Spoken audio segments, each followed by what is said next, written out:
Did Darlie help Darren with the kids as they were laying there mortally wounded and bleeding? Did she get down to help them at all? Supporters will tell you that she did.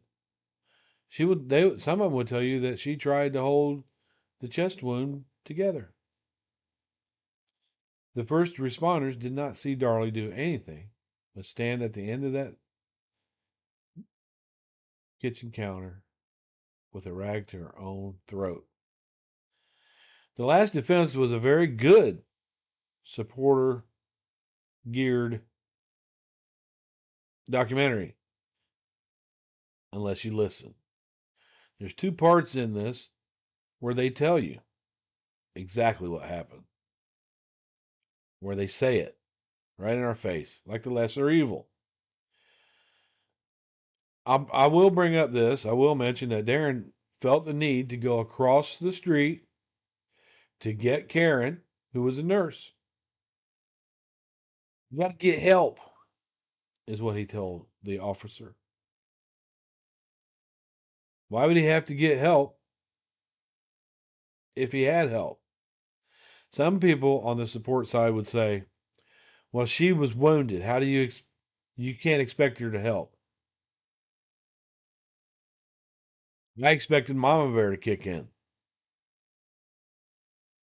There was no Mama Bear in that scenario at all. None.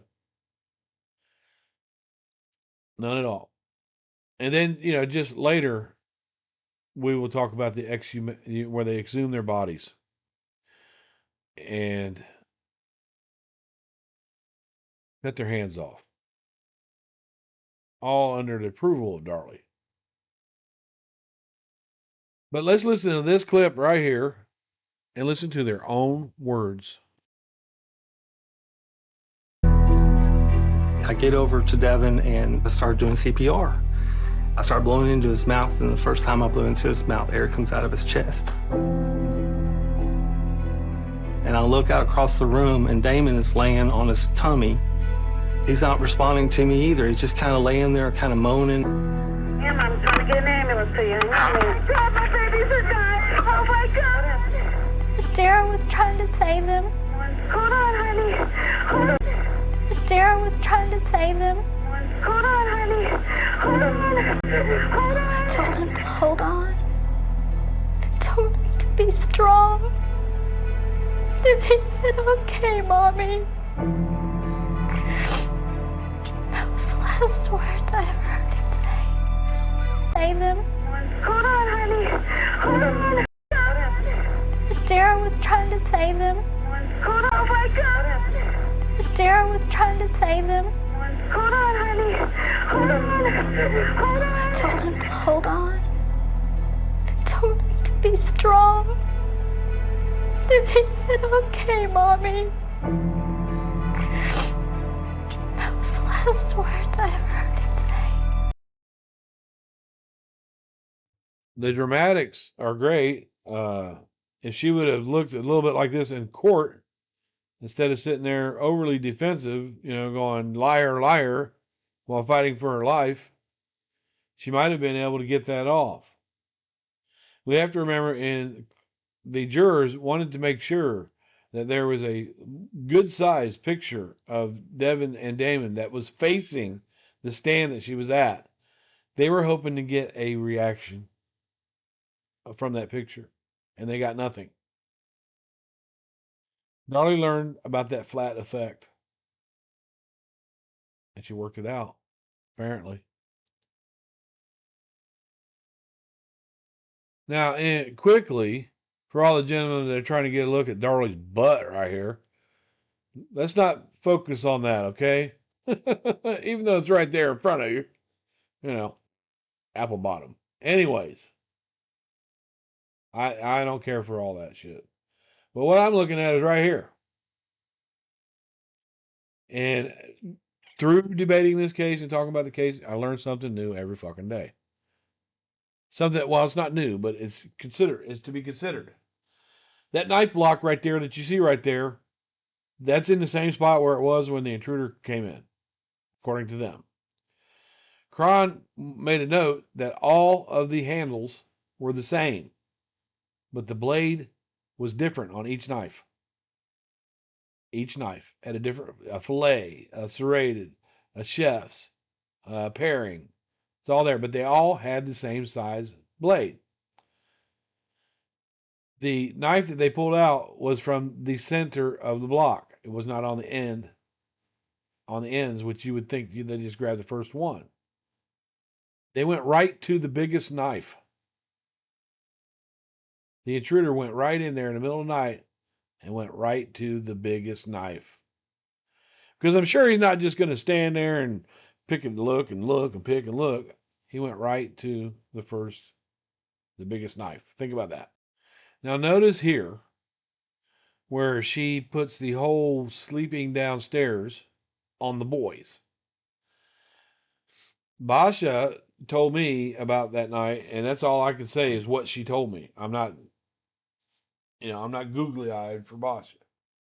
But she told me that earlier that day, Darlie had told them that she had planned a movie night. Right? But she puts it on the boys. They wanted to sleep downstairs. But, she said they went up and got their blankets and they wanted to sleep downstairs. Not that she wanted them to be down there. But she did. School had been out. The boys wanted to sleep downstairs, like a little camp out. I decided I was going to sleep downstairs with the boys. I decided I was going to sleep downstairs with the boys. He had been down there for a week. Off and on for a week. I decided I was going to sleep down there with the boys.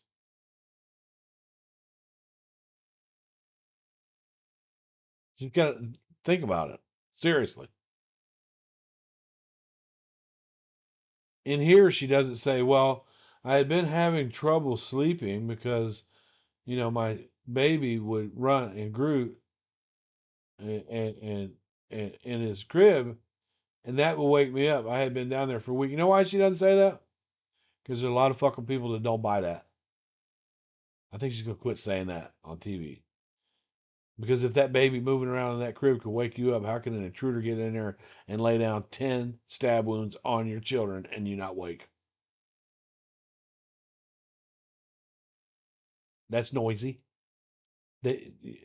Drake's crib was almost all the way across the room from the master bedroom.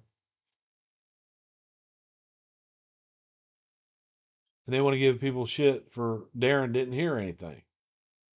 He didn't. He smoked half a joint and went to sleep. He didn't hear anything because he wasn't meant to. Now, Jody Fitz is dead now. Pamela and I had a chance to speak with him. He is the one who said that he was having to push Darlie through the emergency area on the stretcher to get her over to EOR. And he was very concerned because the trauma room where Damon was wide open and within view of Darlie. He was concerned that she would see that and freak out. He stated to me, and Pam, I think the same thing, is that when he pushed her past Damon's body, he said she looked over and saw him and then looked right back up and like nothing. That's what he said. Bleed in her neck. We rushed her to surgery.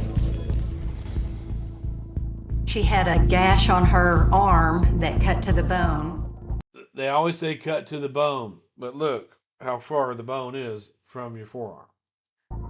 And she had a slash across her throat that very narrowly missed her carotid artery. She very nearly died. She didn't very nearly die. Hadn't hit the carotid artery, she may have, but she didn't very nearly die.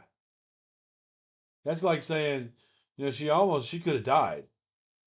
Sure, she could have died if the ambulance slammed into a tree on the way to Baylor. That's about how much of the because when you slice your own neck, you're not going to go that deep. that night. We were at Darlie's side, and she was a little bit groggy from just having the surgery. And she wanted to touch the boy's picture and just cry and cry. And she was asking, why, God? Why my boys? Why my boys? Now, right here, Mystery Maverick used this clip to tell us how they were putting evidence in the boot of the car, right? But you could clearly see those are 2 empty Albertsons bag, a file with pictures in them, and a box of gloves. That's not evidence. That's the stuff they were using to collect it with. And it was going back in the boot of the car where it belongs. Go look at her video. She used this as if he was putting evidence in the back of that car. Taking some physical. See it? Pictures, gloves, and 2 empty bags. Evidence from the home, but also admit they have as many questions as answers. Now that is Domain. That is Karen Neal. I don't know if that's Rebecca Neal or not. Nicholas Neal. I don't know. That's Karen Neal. Rest her soul. And that's the motherfucking man right there. It was cool after all these years of non-support that I've been in. It was cool to actually get to communicate with Greg Davis and share it with the group.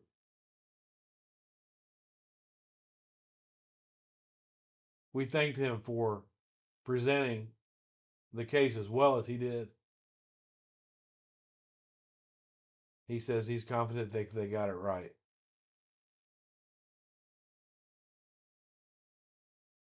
He had a whole group of, people told him, that he was their hero. Because he was the voice for Devon and Damon. I ain't kidding. I'm there. Darlie was scared to death. You see how he's making a comment to you, but he's shaking his head no? See it? I ain't kidding. I've never seen anybody that. An FBI profiler will tell you that's a sign of deceit. Look it up. Just looking at this scene of the silly string party, the headstone's right there. Look how small that tree is in 96.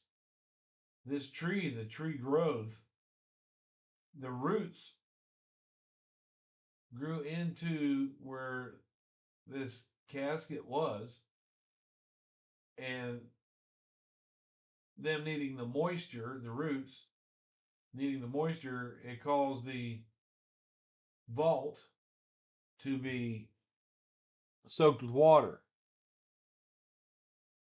But that's a different story. I just look how little that tree is, and they did the silly string right. But this right here is Joe Munoz. All right, Darlie had not arrived yet.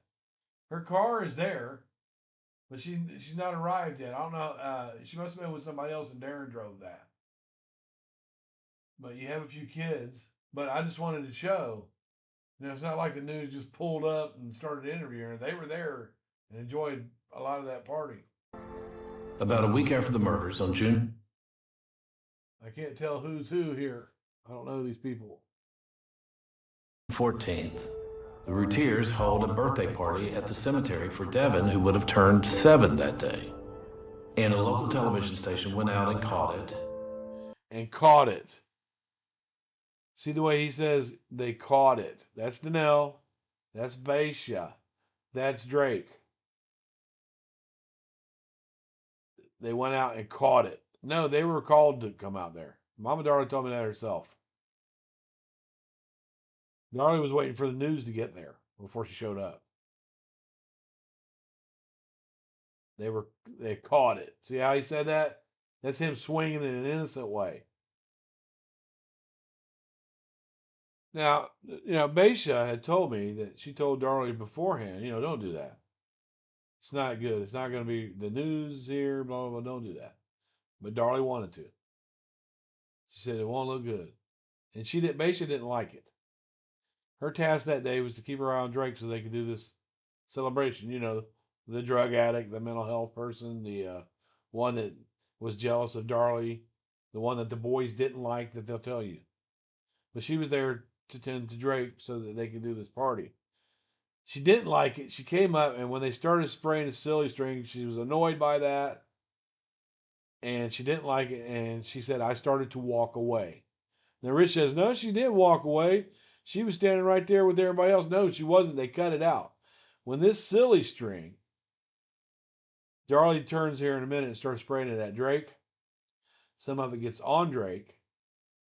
Basically immediately pulls down to get it off of him because she thinks it's toxic. She don't want it on him. And she picks him up, and as she starts to walk away, they cut off of her. Every clip I've seen of this, it cuts off of her when she does that. 20 seconds, they sang happy birthday, and you hear Darlie and Darren both saying, Love you, Devon and Damon. See, she got it off of just her. like they're still there. That's the only part you can see. Why the confetti? Why the balloons? Why the happy birthday song? And then she picked him up and walked away. Another thing that they did to gear it toward the support side is they pixelated this wound to make it look worse than what it is. You can compare this picture from the last defense with other pictures, and you can see how clarified they have it. Look, you can even see her acne. You can see a little scratch on her face right there. It shouldn't have been there. Even though we're sad because Acne. You know, it's just shown up way too good. Devon and Damon aren't here, we try to hang on to what we can to get us through these times. And I recall how shocked I was. And Beja recalled how shocked she was. She said as soon as Darlie started talking, she could see the fake. At the sight of that, and I wasn't the only one who was shocked. Lead prosecutor Greg Davis was shocked as well. I was really taken aback by her demeanor. I tell you, as a parent, I found it disgusting. She was smiling and chewing gum, spraying the silly string around, and just as a mother, I thought, that's just not appropriate. I mean, what's... Even Barb Davis thought it was not appropriate. And she's never going to change her mind about that being not appropriate. She's dead. She changed her mind about every bit of evidence that she put in the book, Precious Angels. And if you read it, it's detrimental to Darlie. Detrimental. That book is scathing. But Barb Davis seems to have taken every single word of that back. Go get the book. Kathy Cruz will tell you that the defense, the prosecution's theory about them coming in and out of that window was nonsense. And they used this to show you. As you can see, there's no mulch underneath the window. Now, what's missing here? What's missing?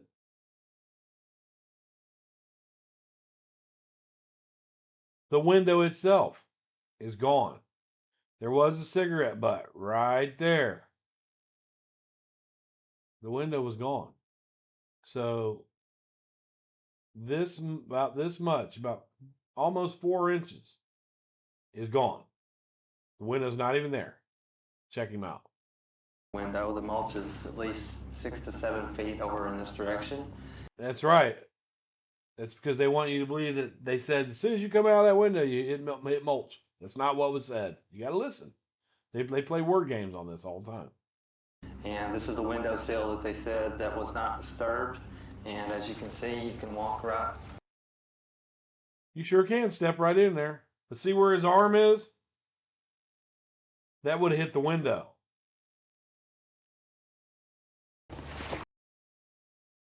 He barely made it with his head. Right here was a cat cage. Right behind him was another big old cat thing. Deterrence. Through this window without disturbing any of the windowsill.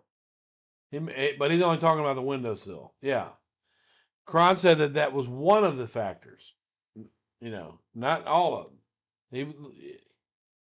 There's a lot of other things about that window. But see how sneaky they try to be? That window ain't even in there.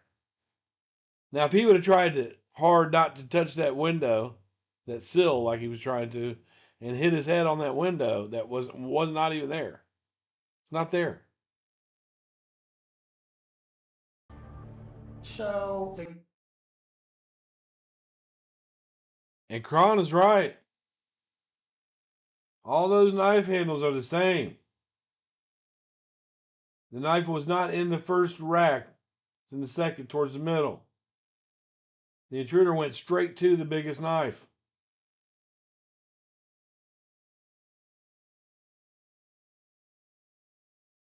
could have Okay. We've dealt with Kathy Cruz. She used to be in our group. She called herself critical thinker. Let's test that theory right now. that the cars weren't where they usually were could have indicated to them that the house was vacant. Now check it out. Botched burglary. The fact that the cars weren't where they usually were could have indicated to them that the house was vacant. The fact that the cars weren't where they usually were could have indicated to them that the house was vacant. The key word here is vacant. What about this scene would tell you that the house isn't vacant? To them that the house was vacant. See the ceiling fan on? It turns out the day of. It turned. As if I was planning on going in that house when I wasn't supposed to be in there, first of all, this gate would be a deterrent. If I went to open that gate and it made some noise, I would leave. But if I did open that gate and I came in, now, Cron made sure to let us know that these blinds were pulled up. This blind was up to about right here. But anyways, you can look right in and see that there's somebody in there. But from the gate, you see the TV. Could have indicated to them that See the fan moving. the house was vacant. So she thinks, her critical thinking tells us that just because the one car was missing, it was in the shop. Darren made a point to say that he always parked that Pathfinder on that curb because it helped slow people down when they come flying through there. So that car was always out front. If you want to talk about a good time to hit, right? Let's talk about when that car is not there. You know, you said they was watching the house.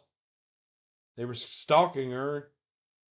When that Nissan Pathfinder wasn't there because it was gone for 45 minutes while he was taking Dana home. The car really wasn't there then. That'd be a great time for somebody that was watching that house and watching Darlie to come on in there, wouldn't it? Especially if they saw from the front door the husband and the sister leaving. If somebody was watching her house, sitting out in front of her house in the black car, that's the dumbest thing in the world. No intruder's going to use their car, a rental car or anything, to sit in front of the house and stare at it and look at it and keep going by it. They're not going to do that. Common sense approach. In my opinion, this lady is an educated clown. Listen to what she says here. Truly followed up on that lead. She's talking about the black car lead, right? She's going into the black car. Let's play a few minutes. Nothing that made me think that the Rowlett police truly followed up on that lead. Now, let's consider what lead they had. Let's consider the lead they had. Let's say somebody comes to you with this. They want you to find this car. And the only description you have is it's maybe black or blue.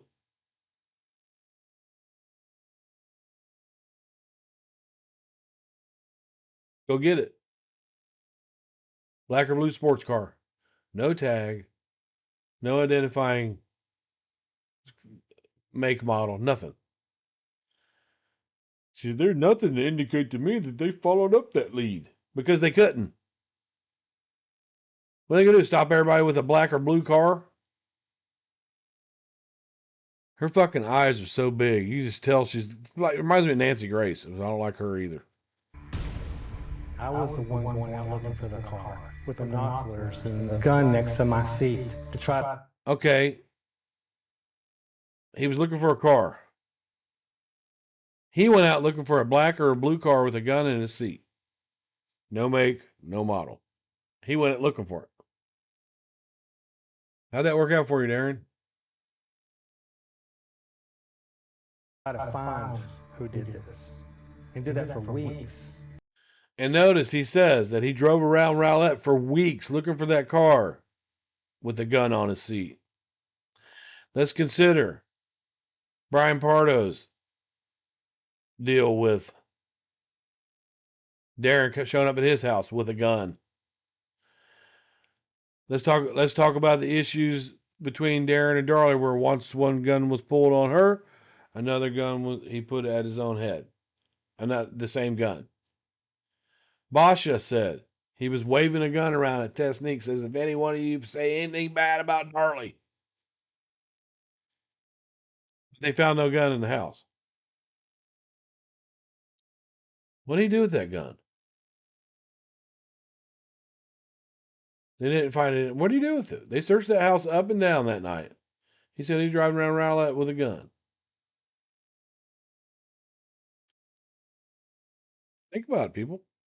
Common sense. For the car with binoculars and the gun next to my seat to try to find who did this. And did that for weeks. Because they gave up. They weren't going to be looking. What are they supposed to be looking for?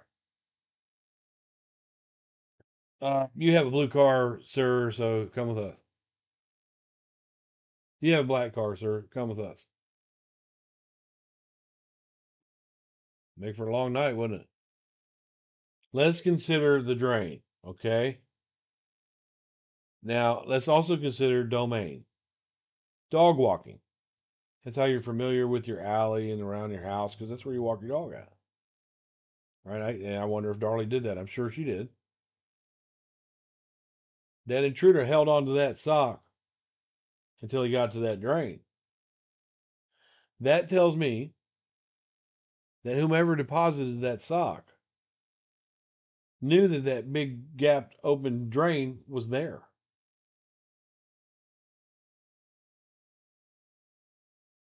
Look how wide that is.